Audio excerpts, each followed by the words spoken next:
Greetings, fellow quitters, and welcome back to the Command Q podcast. We're your hosts. I'm John Pelfrey. And I'm Murray Casey. Today is all about DIYing. Why are some of us so chronically underestimating our skills and ability to fix issues in our houses? Why are we just, scared to take on that little project, that small little thing? Maybe it's just to repaint a wall or to fix a hole in the drywall or whatever. But before you pick up the phone and call a professional to do something that you could absolutely do yourself with a little bit of time, maybe fix a leaky sink or something, a toilet that's not running, it might be worth considering taking care of that yourself and maybe also taking a class to learn how to do it. Today, we'll be talking with Home Repair Labs about how to actually learn to do those things. They have a really great sort of place that you can go to in Durham, North Carolina, and learn about some of the basic skills and some of the basic ideas around how to manage your home, how to take care of your home or your apartment, and just fix those little simple things. We all would like to be a little more handy, I think. So Mari, before we hop in and start to talk to Chris and Mindy, just a couple questions here maybe that we can chat about. What is the most complicated house project that you yourself, or maybe you and Mark, have taken on together? Because sometimes it does require four hands instead of two. Yeah, it's funny. This makes me think of that old joke of is your refrigerator running? And you hang up and you're like, you better go catch it. I'm going to bring that back. Yeah. I don't know. Most complicated home repair project. It's probably been drywall patching. It's going to make me sound super lame. Drywall patching. My husband, he does a little bit more. He can, hang new fans and lights and things like that. I tend to be the person, he always wants to do it because I tend to be the person we're hanging pictures and I'm just a little bit of this. And eventually the picture will cover all the holes I made in the wall. I'm much more just hang it and figure it out. He's very, I get out the level and measure it. He's much more measure twice, cut once kind of guy. Yeah. So anytime it comes to a home repair project, he's probably going to take it on because he knows I'm going to be just get some rubber cement and cram it in there. Which maybe surprises you about me, but it does, actually. I figured you would be much more on the measure twice, cut once side of things to get it right. I'm not. You're just not. To get it done and get it up there and it's fine. Yeah, okay. I'm not trying to rewire the house. So nothing dangerous. But yes, probably patching drywall, painting, fixing, doing some of those kind of fixes where you're sanding things down and fixing things like that. But nothing massive. That's why I'm looking for this conversation with Mindy and Chris because I don't think I'm not necessarily intimidated by it. I just don't think to do it. So I do feel I want to improve that skill. Yeah. So for me, when I was in my 20s, we actually bought a house and flipped it and tore it down to the studs and did the whole thing. And so I've done lots of different things around the house. I've repaired my roof, put on all the shingles on the backside of my house for a while. I have built my own concrete countertops.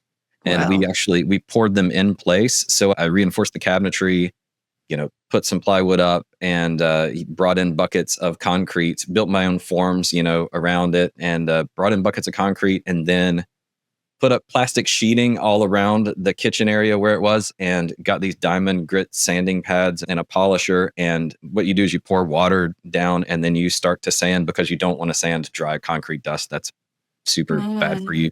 And it just slings concrete mud all over the place and makes the biggest mess. We did that 20 years ago. And sometimes I still find little pieces of slung concrete, little specks or whatever in random corners in the kitchen. Because it just, I don't know, there's no way to clean it all up. But we ended up with what looks like a 3-inch thick chunk of concrete for our countertops all the way around. And it's not really 3 inches thick. It's only 3/4 of an inch thick, but big lip on it. We built it up with some plywood underneath. And so it looks like this heavy, massive, big thing. And in reality, it's not. So that's probably the biggest, nastiest, messiest project I've ever done. I've certainly drywalled and painted and all kinds of things. But that one was an undertaking. I'm not sure I would do it again, honestly. Yeah. That's impressive. That's next level. That's you're light years above my fixing a drywall hole. Well, I will confess, I worked on a concrete crew for 2 years in college. And so I had experience with pouring concrete, finishing concrete. And so that's sort of, in my mind, especially in my early 20s, where I'm looking at what's the cost to replace these countertops. And you're looking at thousands of dollars. And I'm thinking, well, I can just go to Home Depot and, buy some sacks of Quickcrete and some color tint. And as long as we tint the color the same across all of it, don't screw that up, then, worst case scenario, I mess it up. I have to crack it up, all apart and do it over again. In your 20s, you think like that a little bit more. You're just like, whatever, I'll try it. And, Yeah. So, but it was fun. It was fun, but it was a giant mess. I mean, there's a reason why you hire professionals to do that stuff. And the biggest reason in my mind is, yes, they're skilled at what they're doing and all that, but I'm paying them to clean up that stuff. The cleanup is that makes a big difference for sure. Yeah. So we're going to talk to Mindy and Chris in just a little bit, and we're going to talk to them about sort of this deficit of people's knowledge. What are they missing? Or maybe it's a deficit in knowledge. Maybe it's a deficit in just the ability or getting over the fear of screwing it up a little bit here. And I think when I was in high school, shop class was a big thing. In some parts of the country, it still is. My best friend from high school teaches a shop class in Indiana. And here at the local high school, they have an incredible shop program. But I know in other places, it's been sort of cut out. And it's also sort of if you're an academically driven person, you might look at that and say oh, that's not for me. I don't need to learn that. But it really is for everybody. So now that people sort of don't have access to things like that as much in their youth, how do you think people learn those basic skills? Yeah, I mean, it's interesting. I do think shop still exists, but I think it's an optional thing. But it was not optional for us. It was home ec, shop, those you had to take them. They were part of what you had to take. Okay. So I think people just, like you're right, they just opt out of it. It's well, I don't want to take shop class. I'm not going to, do this kind of stuff. But that's why I think there is a deficit. I feel like a lot of those skills are taught by our parents. And I think we live in a world now where parents are very busy and we're, usually a lot of times there's two parents working and there's no time to sit down and show you how to change the oil and fix your tires and also build a birdhouse and repair the sink. And I think a lot of those skills are passed down by family members. Or in our case, shop class. I did shop for 2 years and then I got into doing AutoCAD, which I think that was my first foray into graphic design. It was the first digital design tool. I was using AutoCAD, which is funny because it was all the folks who ended up going into into those programs to build engine blocks and all that kind of stuff. But I think it's so important that we're exposed to those kind of things, just because it creates this idea that I can't do it and it's outside of myself. But I think it's also, once you understand maybe how hard it is or what it looks like too, you appreciate those trades so much more because you really see them as a skilled industry. So I feel like it's kind of caused people to separate from that a little bit. And I think now the only way that they can learn it is they learn it through YouTube or they learn it through something like how Home Repair Labs is set up. So going to a class or a course or something like that, it's definitely still, I think it's still a huge need. Yeah. One of the things that sort of strikes me in this is that a lot of people are pinched for time. They don't have a lot of time. And, the world is sort of full of this idea of I can trade time for money and whatever that is. And when it comes to things like swapping out a faucet in a sink, for instance, as an amateur, that might take me a few hours on a Saturday afternoon that I would have to, give up, maybe going to a kid's soccer game or something like that.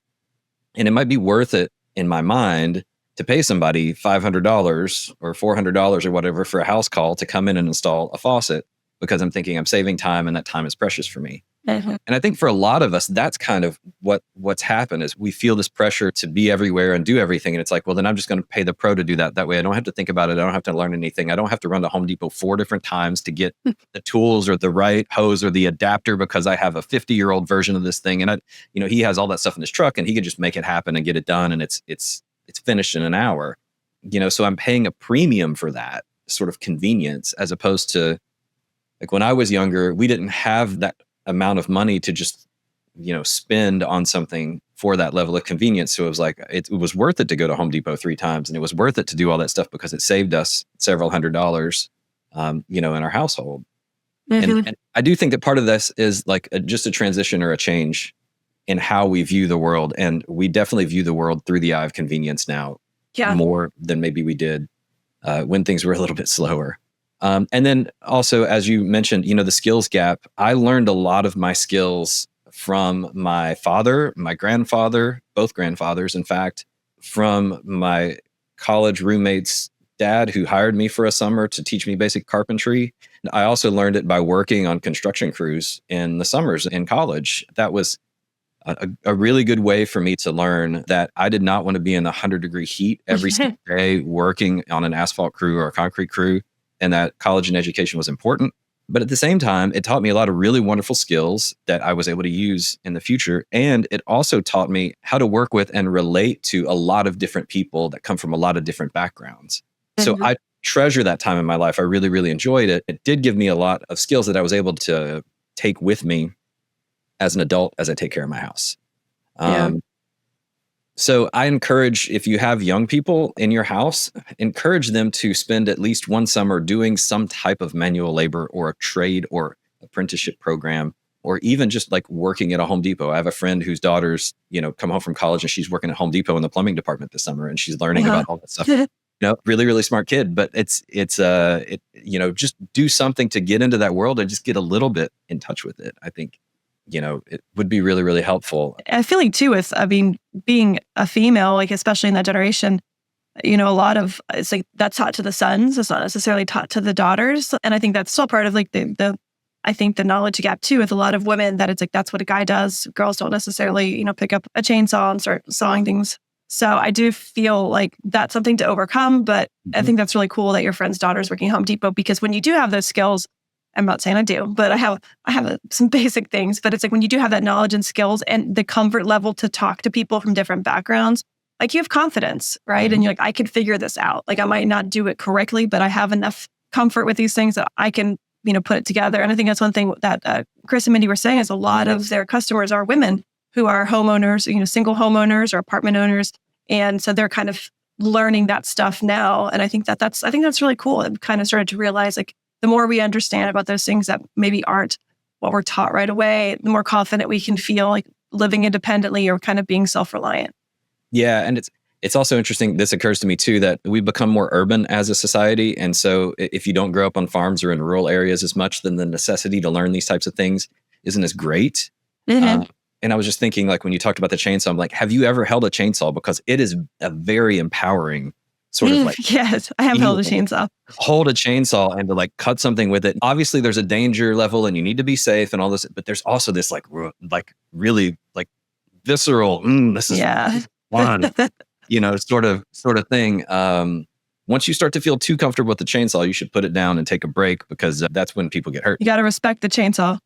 You really do. But there is something like really empowering about sort of conquering tools like that and understanding how to use them, because you realize, really quickly what you're capable of and what humans are capable of with tools, just like simple, easy tools. What you can do with a hammer and a nail is kind of fun. And it's a good way to blow off steam. I think this is one of the reasons why I like working on my house or working out in the yard or something like that. Is it is a way to get off of a screen, and it is a way to sort of focus in on something and learn something new without any, real major pressure. But it uses your hands, it uses your eyes, and it uses your mind. It uses some of those math geometry skills that you haven't used since the 10th grade too. Sometimes you have to figure out things in ways that you don't necessarily think during your work life, but it definitely benefits it. And so it can be very therapeutic, I guess is what I'm saying. And a lot of people sort of, I think, miss out on the opportunity to be physical in that way and get off the screen during the weekend and go do something else. So I think there's so many different benefits to just learning how to take care of some basic things around your house. Once you do the first one, it does kind of get a little addictive too, because you start looking around going like, oh, I could do that. I could do that. I can learn this skill. And then, if you kept a running tab of like all the money that I've saved by learning this stuff myself, it's probably in the tens of thousands of dollars. That's awesome. Over the course of 20 years. So, just the countertops that I talked about alone, that's probably like, I don't know, minimum $8,000 to $10,000 worth of countertops right there. So you just got to attack it and have a good time, I think. So have you ever used a YouTube video or tutorial? I have. I've used it for, I've used it not necessarily for home repair, but like different small fixes. Like I needed to change the valves out of some basketballs and volleyballs. And I'm like, I don't need to go buy a new one. I know I could just change this valve out. How do I do that? So I did that. A few things on my car, like someone they had changed my oil, but they hadn't updated the settings. So it still showed that I was out of oil. I was like, okay, I know there's a YouTube video for this. So like some things like that. And I do feel like they're really useful and helpful. It's like, it'd be really nice to have the person there helping you do it, but it is a good like second option if you don't have somebody physically in front of you. Yeah, I think if you're handy by nature and you have a little bit of background in it, YouTube videos can be very helpful because you can just look at it and follow it. Like for instance, I changed the starter in my car once because I didn't have the money to pay somebody to do it, and I watched a video. The guy had my exact engine for my exact car, and I did all the steps exactly the same way that he did, and he laid it out so well that I was able to do it. And I, took it apart, put it back together, car cranked up, everything was great.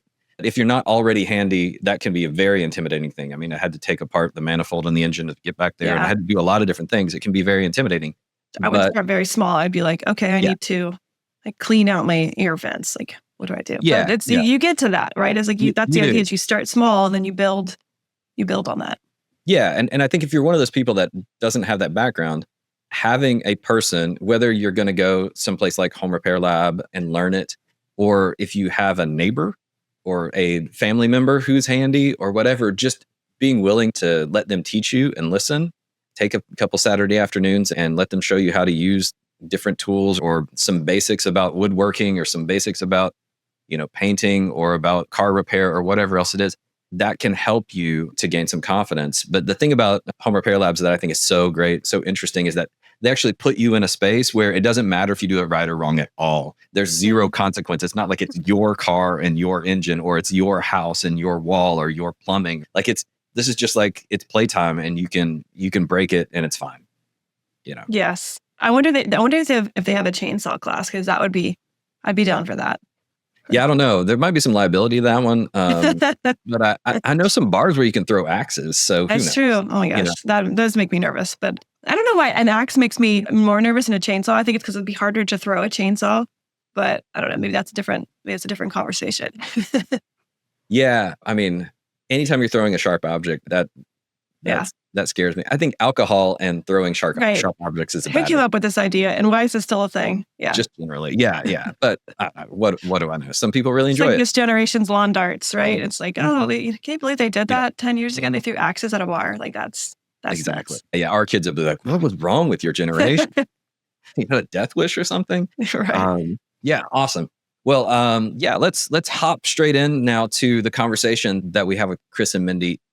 I think our audience is going to really enjoy getting to know them and meet them. And even if you don't have a Home Repair Labs in your area, like we do here in the Triangle, there might be other opportunities or ways. So just seek that out, whether that is, your local community college, or like I said, I think the best way to learn is from friends, family members, neighbors, people like that. People love to share their knowledge and their expertise. And so sometimes just asking for help will give you way more information than you'd ever imagine. But yeah, this is a great conversation, and we hope you enjoy. I mean, the reality is, so much of this is just about getting some experience, having some confidence. None of this is rocket science, right? I mean, other than electrical, which you're smart to leave to the professional by and large. But even, plumbing, can you do a lot of damage to your house? Sure, if you don't do it right. Are you going to kill yourself? Probably.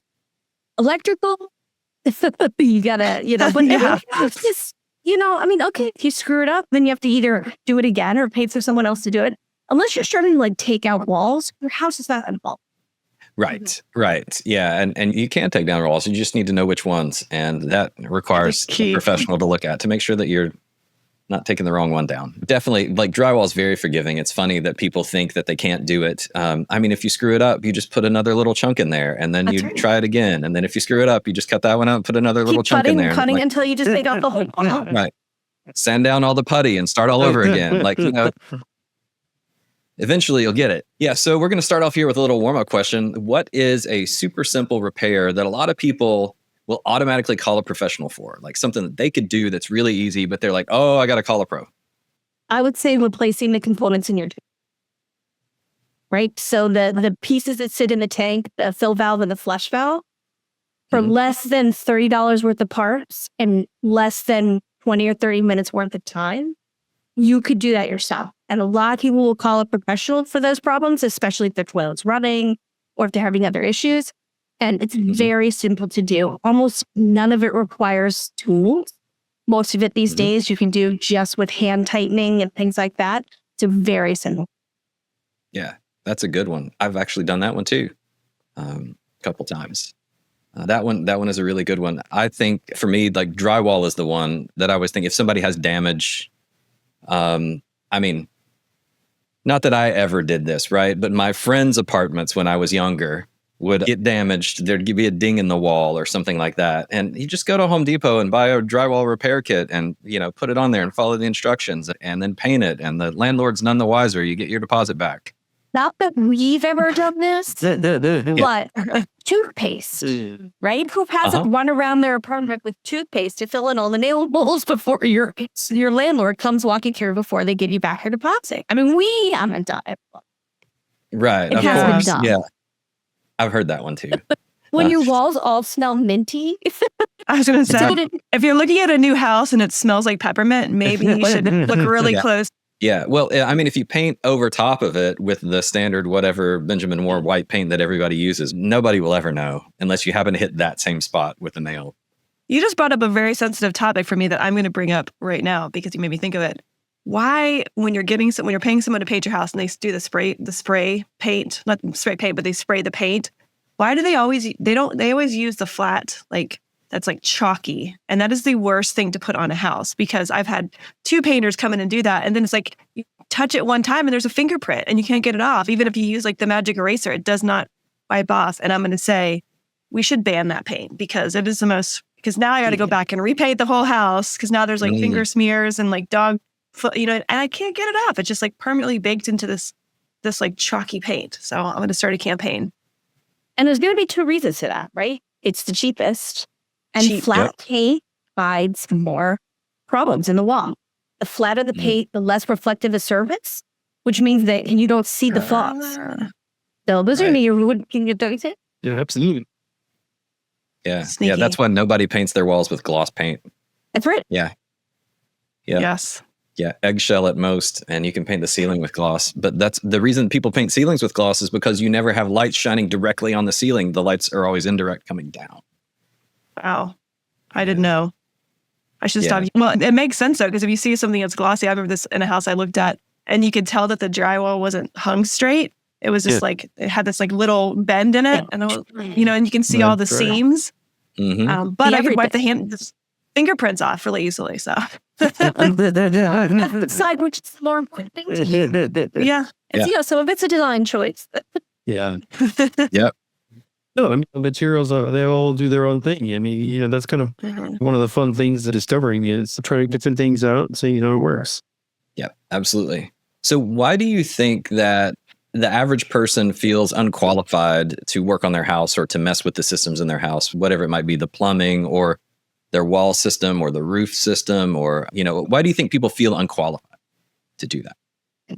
Look, I think there's no one reason I would say that kind of dominates everybody. I think we all come at this from our own experience. And, the main thing is maybe your experience has taught you can't do it, or the environment was in, you didn't learn it, or something like that. That's kind of one sort of a scenario. Another scenario is maybe you've had a bad experience with it before, working with somebody who wasn't really a great teacher, and you're trying to learn or something on your own, and you feel like, okay, this wasn't a great experience. I don't want to go through that. But I'd say, it really just depends upon the person. Yeah, I would also say, listen, for most people, their home is one of the largest investments on, right, from a financial perspective. And so a lot of people are intimidated by the idea that if they start messing with things, they'll somehow mess things up, do it wrong, and the whole house, right? So no one is born handy, right? This is not genetic. The way that you become handy is by giving knowledge and experience. And reality is these days, it's not as easy to get those things. So, unless you've had somebody who teaches you, or you're just the type of person who will just watch a video and start doing it, there's not a lot of easy ways to get experience without experimenting in your house. And there are a lot of systems. Right? It's not like it's just one thing where you've got just the engine or just one thing. You've got to think about the electrical system, the plumbing system, the structure, all of those things. So getting some sort of knowledge or hands-on experience is going to mean that you've got the confidence to start to do things. And a lot of times people are like, well, if they can't make it perfect, if we can't make it as good as a professional, I might as well not even start. So it's taking that first step, trying that first thing, once you start to gain that confidence and you're like, oh, okay, this isn't quite so far. I can try something even a little more difficult or try something else. But sometimes it's just taking that first step and trying the first thing. Yeah, I mean, we work with a lot of adults and who are very accomplished. And, it's difficult when you're an experienced adult to start something for the first time, right? Making yourself awkward if you're doing it right? If you haven't done it before. If you're in an environment where you can do that, then sure, then you're likely to be a little bit more successful. But no one is born an expert in their own home. It takes a lot of time to learn these systems, and the details of your old home take you living in it for a significant amount of time. And if you have a well-constructed home, things are not going wrong all the time, right? It's just usually where it becomes, it's inconvenient. Okay, these things where you're trying to live your life, you understand that things need to get done around the home, but they're happening at an inconvenient time. And so having a maintenance plan or some kind of idea about how long things should last or a reasonable expectation is super helpful in, just managing your life. Yeah. Let's talk about that. The maintenance plan. Is that something that you recommend to people? Yeah. I mean, listen, the reality is you're going to buy a home and every year things are going to start to age, right? It's the asset deteriorates over time, right? In the United States, we build out of wood. And wood structures in some parts of the world are considered temporary, right? You don't build out of stone, you don't build out of concrete. So if you don't maintain your home, if you don't have a plan to maintain both the structure, protecting all of that wood, and then the systems, the plumbing, the electrical, those things, what happens is you get a small problem that lasts a very long time. And then by the time you either realize it or it completely fails, you're in for big expense. So one thing that a good maintenance plan or program will allow you to do is, one, first and foremost, pay attention to your house. Like, it's easy to drive up, walk in, and not notice that things aren't right. So you need to pay attention. And then if you take care of little things over time, you can extend the life of the really expensive parts of your house for as long as possible and get good use out of them. So that when you do go to repair them or replace them, you at least know that that's coming. And it's not some big surprise that happens, in the middle of the hottest day of the summer when your air conditioner. You want to try to get the most use out of your home and the systems as you can. And maintaining it is really the only way to do it. Not that this ever happened to us. That last that loud say the air conditioner going out in the hottest part of summer happened to me this summer, and honestly happened to me last summer because it happens in the summer as well, especially in North Carolina. All the kudzu starts growing really fast in like 2 weeks, and then it grows inside your AC unit, and then it burns it out. And so it's funny because it's happened now twice when we're on vacation, and it happens to be that part of June where everything just explodes and green grows everywhere. So I was like, next time we go away, we're going to have someone just come and make sure those vines aren't taking off, because they grow so rapidly. But I think it's like so important. The idea of having a maintenance plan on your home, it sounds very obvious. Like, of course you would, but it's really not. I don't think, and John and I talk a lot about this, about, we grew up in the era where like our parents had one microwave. My mom drove that microwave until, it probably lived for 30 years. She probably threw it away and it was still working. I'm sure it was radioactive, but that microwave lasted forever. And my dad would just repair it and, change things out and clean it. And it was so maintained. Same thing with, he drove the same truck for probably like 40 years. Like the bottom rusted out before he finally got rid of it, this yellow Toyota pickup truck. And the idea that things can last for a long time if they are maintained and they're paid attention to seems like a really obvious thing. But I think especially kind of in the super, super consumption-based world that we live in, we don't pay as much attention to the things that we spend a lot of money on and we spend a lot of time in, our houses being one of them. And so I love that you guys do that at Home Repair Labs, that you guys put together the maintenance plan for your house, like checking the air vents. Like that's not I didn't think about that. My husband luckily did. Cleaning the air vents out once a year or however often to do that. Like those kind of things are so key because it obviously protects the health of your house. It protects the health of the people who are living inside of it. And then it prevents you from having a larger problem, like your home burning down because you've never cleaned out your air vents or whatever. So I think that that's something that's really interesting that, hopefully everybody can get on board with. Like just once you buy something, you're paying attention to, and you're paying attention to the things that will regularly need maintenance. Yeah. And it doesn't come with a user manual, right? I mean, you buy a lot of things. They're all going to come with the user manual. You're going to buy this house. There's no user manual. right? And you don't necessarily know how many owners back who did what, right? Unless you're buying a brand new house from the builder, you have no idea what's happened to that house during its lifetime. So, you first have to assess where is it at? And then what do I need to make sure that I'm paying attention to and looking at on a consistent basis? You have to create your own user manual for your house. And, it's something that's so valuable, and it's something that will really both maintain, like you said, the health of the house and the people in it, but also will maintain the value of this large asset that you've invested. Yeah. I mean, just think about how many hours you work every week to provide the energy for the comfort in your home that you take for granted. Yeah, absolutely. Speaking of the lack of a user manual thing, my house was built in 1952. It was actually moved to the location that it's in today. So it was originally built in one place. It was moved here. Yep. And it has 2 additions built on it. And those I do not believe were built by licensed contractors. And the reason I know that is when I moved in, I was very suspicious of the electrical system because, it was older. The older part of the house, it is, 2-prong ungrounded plugs. It still is for the most part. We try not to overload it. But I had an electrician come into the house just to make sure everything was kosher and that the house wouldn't burn down. And he inspected the electrical box and everything. And he pulled this one wire out and he said, "Do you see this brown wire here?" He's like, "There's no such thing as a brown wire." Yikes. He said, "This started white." Yeah. And what we found out was that every single overhead light and outside light in our home was on one circuit. Oh my gosh. And And so obviously we're new homeowners and we're in our 20s. And the first thing I do is I say like, okay, fix it. And, obviously it was a big, massive bill. But when he did that, he also, redid our kitchen so that our kitchen outlets were grounded and up to code and all of that. And so it was not cheap. But if we hadn't have done that at that time, I wouldn't know what the state of my electrical system was in my house. And so at least then I paid him, and then he told me what the state of my electrical system was. And he gave me all the, like, you can live with this and it's okay in the bedrooms to have 2-prong plugs and, whatever, as long as you don't overload the system.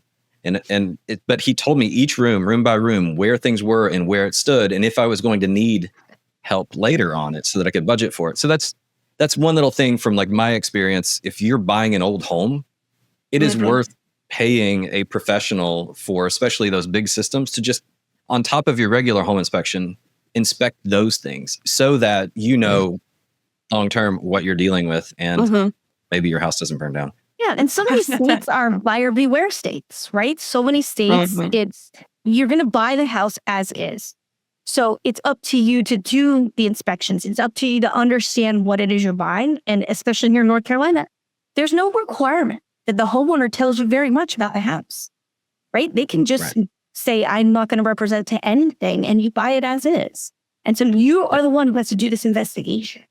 And if you have some sense as to what to look at, even as you start to look at houses, then you can say, okay, I can rule this in, rule this out. And then decide which ones you want to go forward with. And then, like you said, do that further deeper. Yeah. All right. So what you all do at HRL is you help people by teaching them in person, right? They come to your shop and then start maybe with baby steps, or if you're someone like me who has some experience, you could probably help me with the next level. What do you think some of the benefits are of in-person learning and teaching like that versus YouTube and me just going and watching a video and then trying to figure it out in the trial and error of it? I mean, I just very quickly, my belief is watching a video is not learning. Coming here and doing something, that's learning. Yeah, I mean, listen, when you watch a YouTube video, there's a couple of things you have to think about. One, how do you know that person knows what they're doing? That you don't have any way to determine their qualification. Maybe they're a licensed electrician, maybe they're a licensed plumber, like maybe but they're on the internet. They're on the internet, Mindy. So. Which, I mean, everybody is these days, right? But the other thing is, I can't ask that person a question, right? So they're going to show me exactly how it is in their setup. What if I go under my sink and it looks, there's nobody I can ask the question. The other thing for in-person is I want to get my hands on things. I want to practice with tools maybe I don't have yet, or materials that I've never encountered. I don't want to have to buy all of those things just to get that experience, right? As opposed to coming into somewhere where you can get some hands-on in-person learning, I can try those things without having to buy them. I can build that muscle memory of how to turn this or how this works or how heavy that is or what I want to do by doing it in person in a low risk environment where I'm not having to live with the consequences, right? If I mess up a drywall repair in a learning experience, I don't have to go home and look at that every day on my living room wall, right? Because I've screwed it up. So, and the other thing is when you learn with other people, everybody brings their own experience, right? Everybody brings, whether it's their own horror story or their own success story. And so people may ask questions that I would have no idea to think about, right? I didn't even know that that's a possibility. But they ask that question because I hear that question and answer. If I encounter that in the future, then I know that I can go, oh yeah, I remember somebody asking about. You're not going to get that by just having a flat video that you watch with just whatever information that person is chosen to present. Yeah, I would say, there's also sometimes people share techniques in class as well, because, we're humans and we use tools, but not everybody uses a tool the same way. One thing we see a lot is we get people in a group who are left-handed, right? And if you look at most of the videos or most of the world, right, it's a right-handed world. And so, maybe you need somebody to help you and say, oh, well, how do I use this saw if I'm left-handed? Or how do I do this with my left hand instead of my right hand? It's, most things are built to be right hand. So how do I make sure that I accomplish that? Or with that one student who's colorblind, how do I do electrical work? If I can't tell the difference between the colors of the wires, like those kind of things you may not be able to get just. How did you explain that to him, just out of curiosity? So, there's a couple of different ways to do it. You mostly have to use a particular meter or a particular tester that will be able to tell you what the lines are using the voltage and the amperage. Sure. Right. Yeah, absolutely. When you mentioned the left hand, my brain went to Ned Flanders and his left hand emporium, and he would sell things like left-handed hammers. Exactly. Yes. Exactly. Yeah. The old I do feel like the interesting thing with being in person with classes too, because I don't do as well as I wish I did with online learning. And maybe it's just me, but there's something about being in a class too that makes you more accountable to pay attention. I think it's that like pressure of being in a class where like the teacher might call on you. So I got to hone in on what they're saying and I got to take notes versus like if I'm sitting in front of a YouTube video or if I'm doing a class online, sometimes even if there is like a video teacher, I find myself, I'm like, well, I could also pay my mortgage over here and I could like text my, so it's a lot easier to become distracted. So I do feel like there's this little bit of accountability between like, I'm in a class, people know I was here, so I better go fix that toilet or like I better apply the knowledge that I think is really valuable because especially where we live and everything, we're so distracted by so many things. So if you can sit and be focused on learning one thing for a period of time, that I think you're going to retain it better for sure. Well, and you also can't, you give yourself the permission, right? To say for this, 90 minutes that I'm going to sit in this class, I'm not going to spend time scrolling Instagram. Like I'm going to be here. I'm going to be present. I need to be present because I might be working with a tool that's not my hand. So I can't be distracted by something else, right? I need to be present and you can give yourself that permission. Yeah, I would say in terms of the learning experience, it's about having fun. So you don't have that pressure on yourself. Okay, I did this drywall and it doesn't look great. So now I'm going to have to redo it again. So buying more material. So what we do is put you in the environment where you're really making mistakes and working with the material, testing the boundaries of what you know and what you can do with the materials before you go ahead and you spend all the money and do all that on your own. And that's, I think, a real benefit. Right. Yes. I could absolutely see that. And then there's the safety aspect of it too. Like you mentioned, I'll never forget the first time I had wood kicked back on me on a table saw. And it's crap out of me, right? I learned really quickly how to be much safer using a table saw.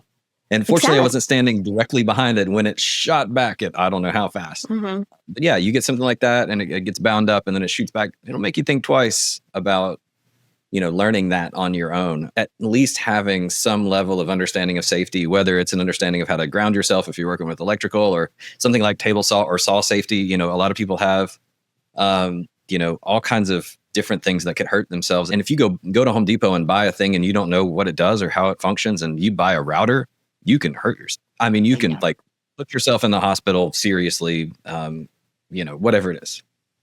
Yeah. And so just having that experience just makes all the difference. And it has for us, right? I mean, listen, it's not like either one of us was born handy. And neither of us came from like households where that was the case.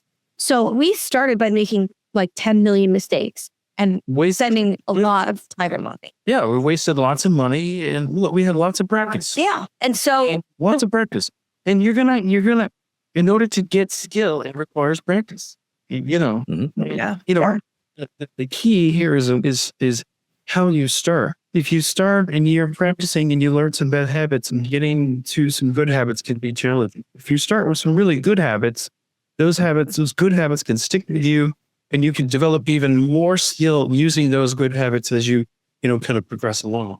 So it all depends on how you come to this. And we've always just enjoyed our in-person. That's why we started this, right? We've always had the most fun. Yeah. And we've been in an in-person life. Yeah, absolutely. And just free to make the mistakes. Yeah. Right. It's like you said, okay, I made a mistake. All right, well, let's do it over. But it's not in your goal. It's not very high stakes, very low pressure. And like I said, the key thing is you remember those mistakes, and you don't have to relive them as your own goal. Right. Right.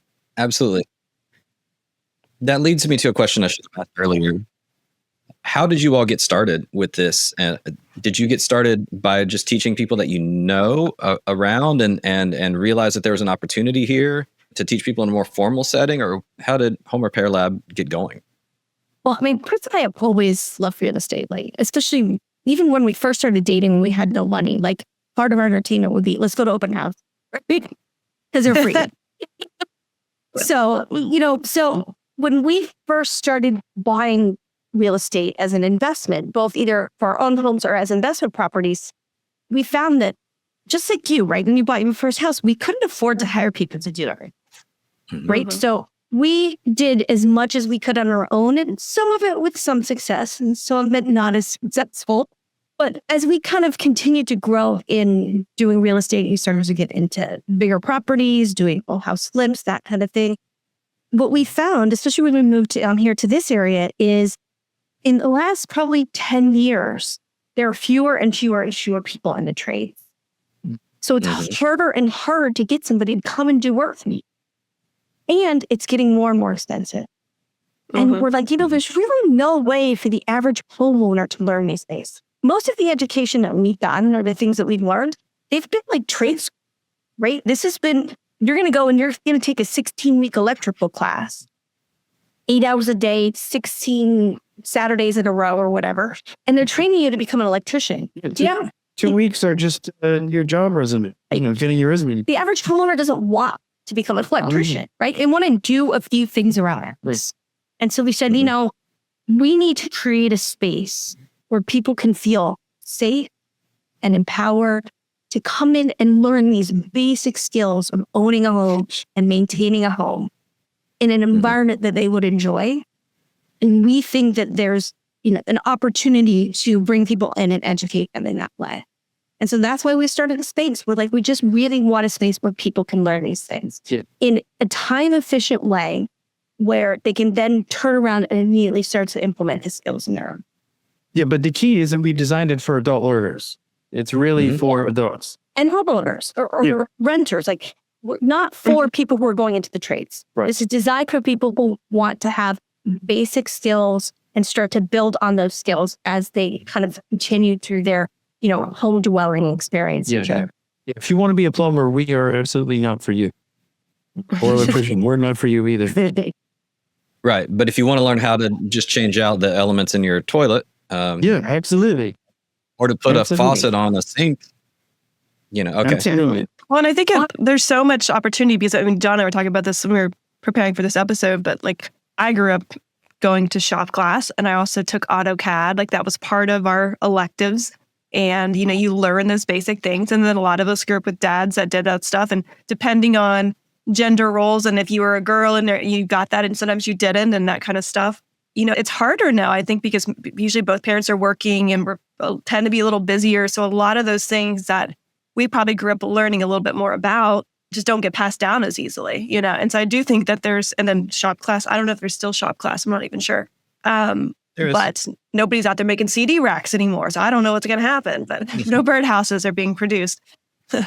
But the skills and honestly, like just the comfort that I remember taking it, as I took it for several years, and just the comfort of being around the materials and all the tools and knowing the tools is valuable, just to have that piece of confidence. And then you can obviously layer on it. But if people aren't getting any of that, then you can kind of feel like every project is a huge project, which is kind of where intellectually, I know that there's smaller and big projects, but it can feel like such a huge open space of just stuff I don't know, that I think our tendency is to kind of just be like, I got to shut it down because I can't even dip my toe a little bit. So I love what you guys do, because you're introducing people in these smaller little pieces of like, well, I'm not saying you need to go and, roof your entire house, but you could just do this maintenance plan on your apartment or on your house. And that's a good first step.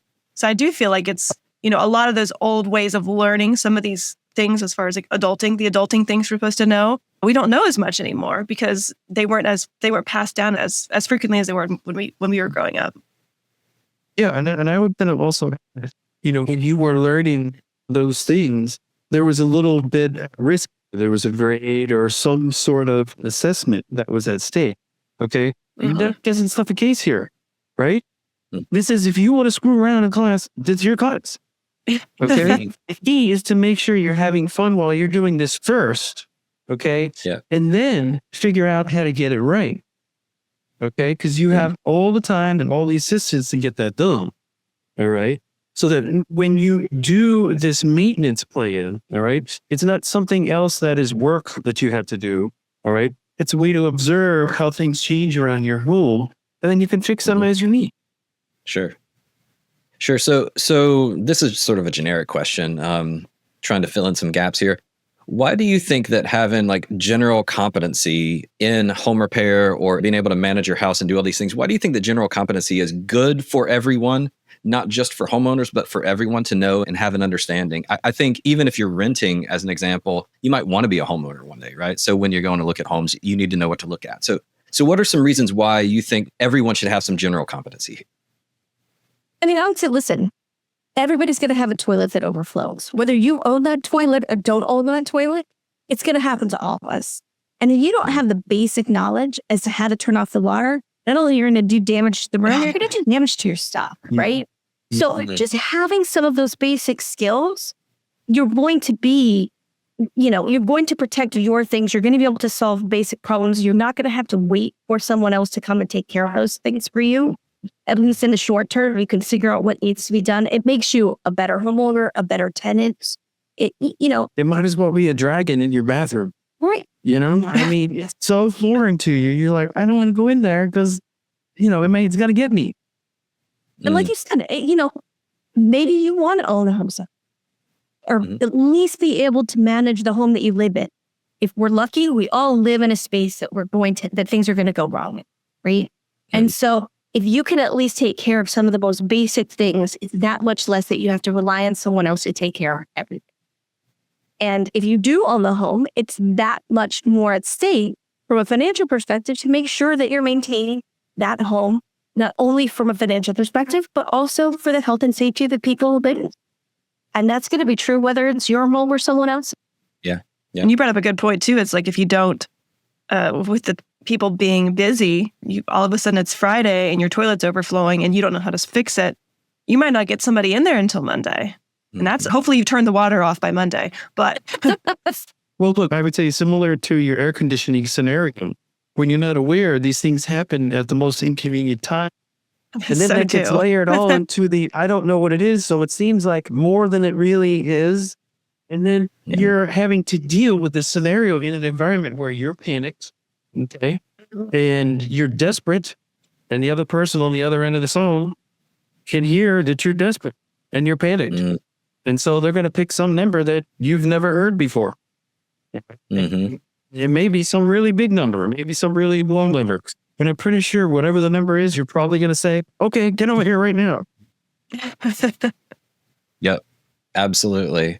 But you don't think that people actually charge you more money when they hear desperation in your voice? I mean, people are honest, right? Yeah. Well, I can tell you they will charge you more money if it is the hottest day of the year and there are other people calling them, and they will charge you more money if it is the middle of the night. Those types of things. Absolutely. Absolutely. Yeah, absolutely. Yeah. The old sort of rush fee or whatever. Sure. Makes a lot of sense. It makes a ton of sense. And it's something that you don't realize. I liken it to like if you have a toothache and you don't go to the dentist and then that toothache turns into something that turns into something else. Yeah. It's the same kind of thing there. I'm thinking about that right now because I have to have a root canal. I was just thinking about that. I was like, I'm talking, you say that about dentistry. I was talking to dentist last time I was in, and she's like, asked how often you brush, whatever. And she's like, no. I have one patient who refuses to brush his own teeth. He comes in and gets a professional cleaning once a week. Oh, wow. I'm like, all right. I mean, I guess that's your process. Go for it. But know thyself. maybe it's a cute hygienist, though. Maybe you don't know the whole story. That's an extreme of not maintaining your... I do think like just kind of talking about like quit thinking that you can't do it yourself. Part of doing it yourself and also talking to contractors. I'm doing this right now because we're doing a big renovation and John's heard the whole process of it. And it's understanding how long it takes you to possibly do it if you've done it. And that helps you in negotiation. It also helps you understanding when you might be taking advantage of or when you are, screening and looking for contractors because you can ask the questions that you have experience knowing. And I think besides being able to physically do it yourself, it's also just understanding the landscape of the things that need to get fixed. And I think that information gives you confidence, and then you can talk like maybe like a professional, but you can talk like you understand it a little bit more than someone who's just starting out. I mean, I tell our traditional electrician story, right? So the electrician, the electrician got a call from a woman, and she said, "Oh, well, I have a new outlet put in my living room," and the electrician who did it told me it took 7 to 10 days before the electric company would recognize the new outlet in it. But, it's been like 2 weeks and it's still not working. So, like, you think I should call the power company? And our electrician's like, ma'am, that's not how electricity works. Like, the power company doesn't keep track of. And, the reality is somebody saw someone who didn't know anything. And they came out, they cut a hole in the drywall, they put a box in, and they put a receptacle in, and they took our check, which took about 7 to 10 days to clear. And they didn't attach one wire to them. They didn't attach it to anything. Right? But, this is somebody who saw a person that they could take advantage of.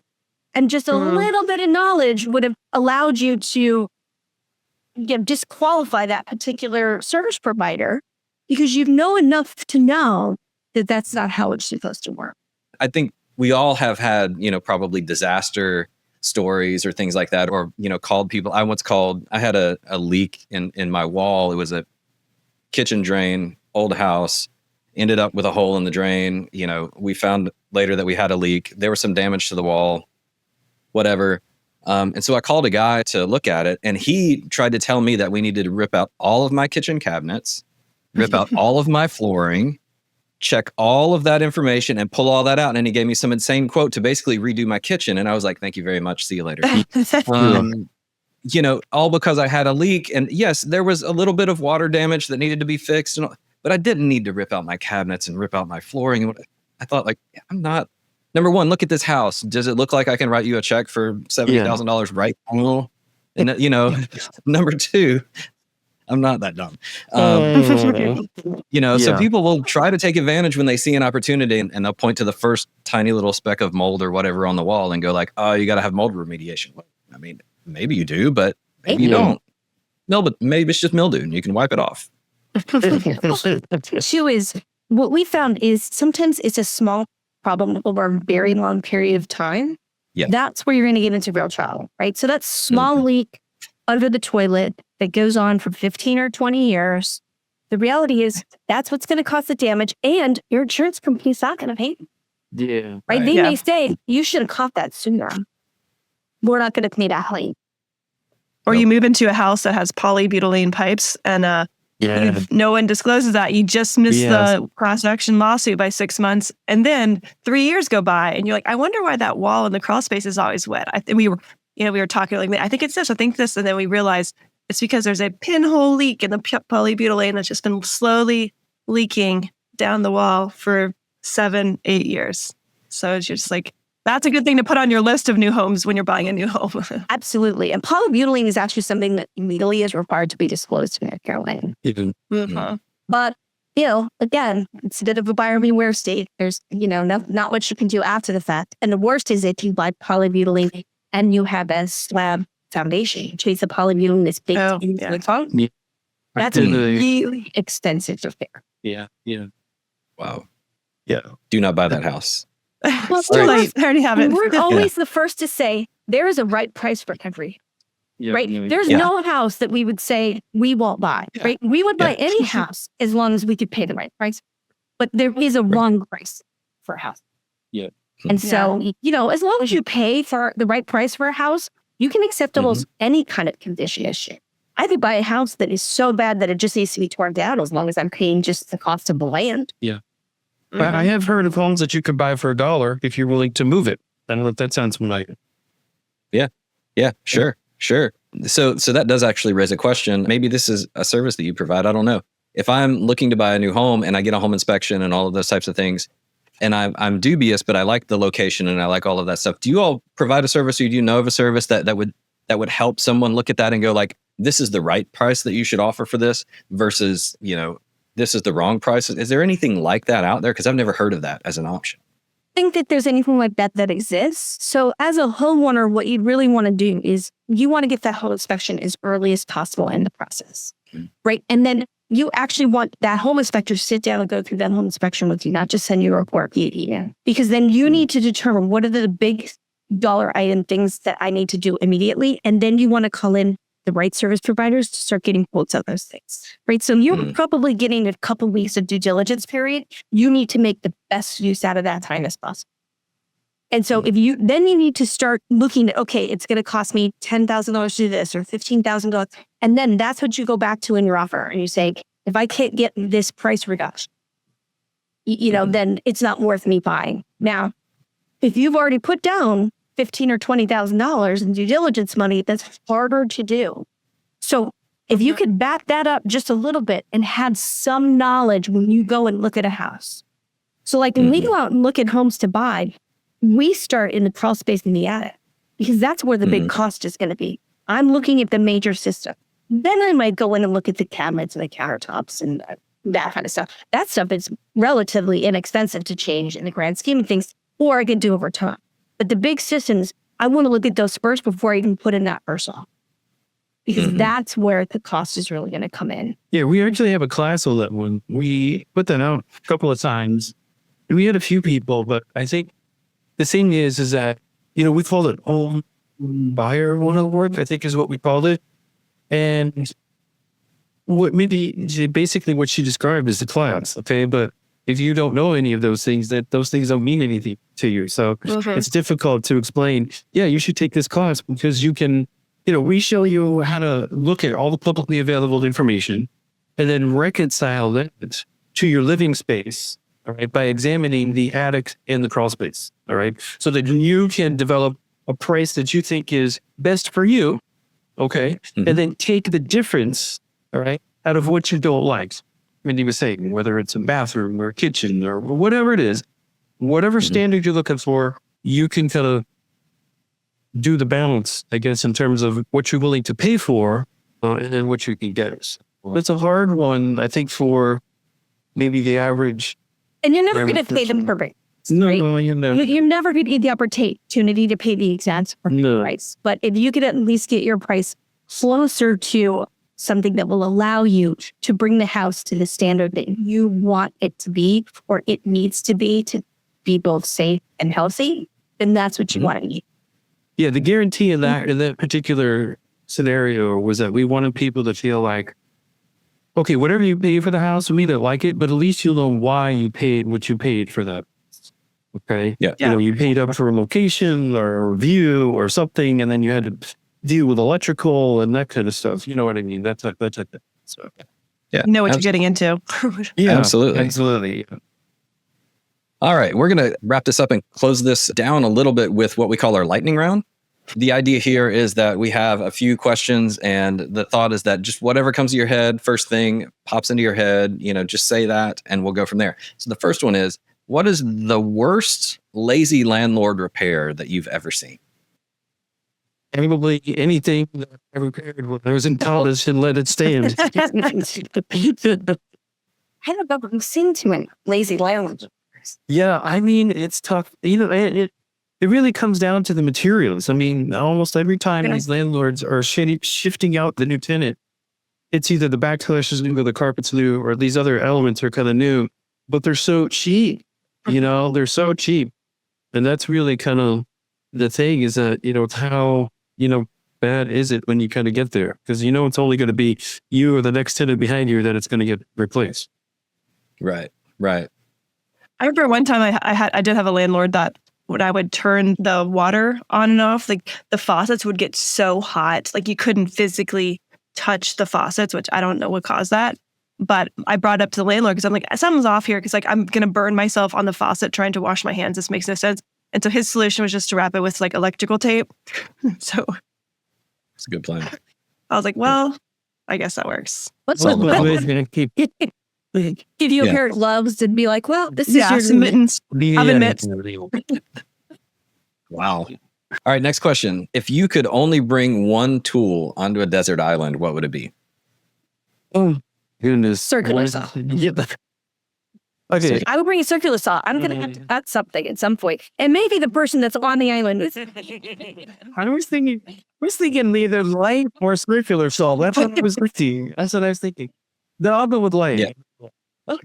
Light. That's a good one. Well, I was thinking, like construction basically is cutting things and then putting things back together. So you do need, like if it's the two of you on a desert island, one needs to put things together and the other needs to cut things, right? Yeah. All right.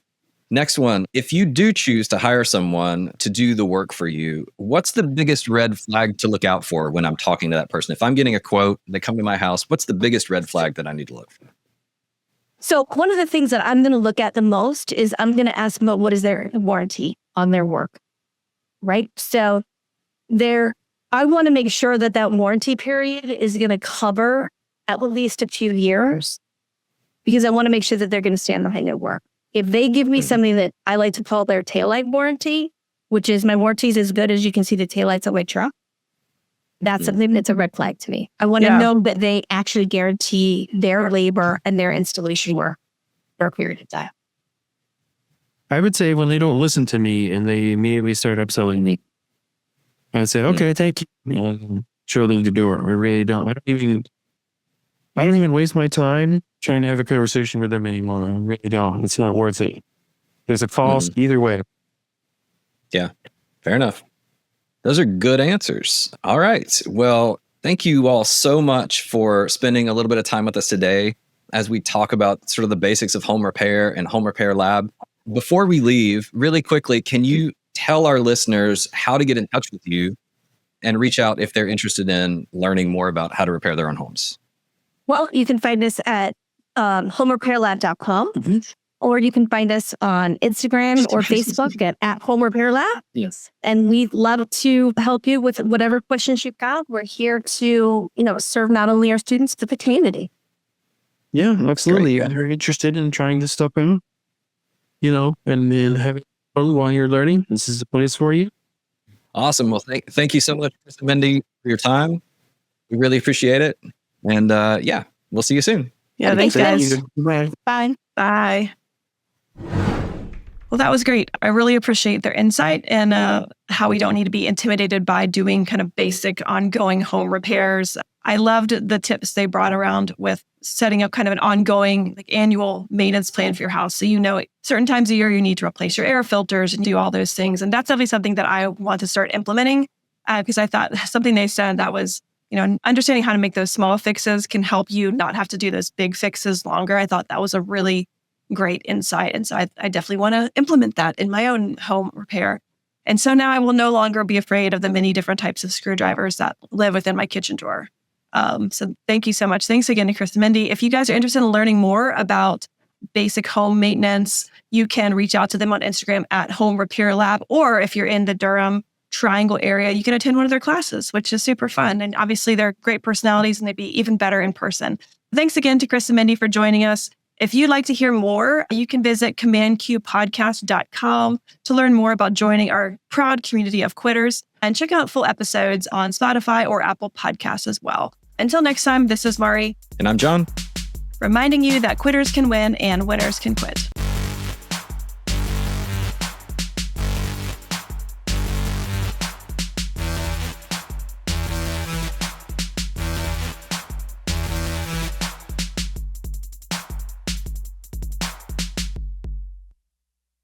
This podcast is for informational purposes only and does not constitute medical, legal, or financial advice. The views, thoughts, and opinions expressed are the guest's own and do not necessarily represent the views, thoughts, and opinions of Command Q or Uncompany.